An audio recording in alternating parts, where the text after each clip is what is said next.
Kamu sedang batuk atau bersin?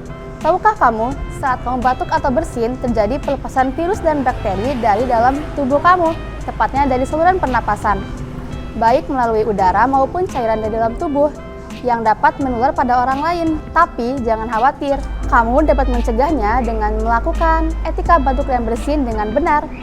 Yang pertama, saat kamu batuk atau bersin, kamu bisa menggunakan kain atau tisu untuk menutup mulut dan hidung kamu, seperti ini. Kemudian, buang tisu bekasnya ke tempat sampah. Jika tidak ada kain ataupun tisu, kamu bisa menggunakan lengan bagian dalam seperti ini. Kamu juga bisa menggunakan masker saat kamu dalam keadaan batuk atau bersin.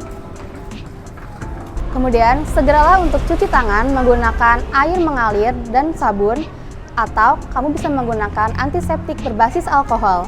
Jangan membuang ludah ataupun dahak di sembarang tempat. Dan dengan menjalankan etika batuk dan bersin dengan baik, kamu dapat menjaga lingkungan di sekitarmu.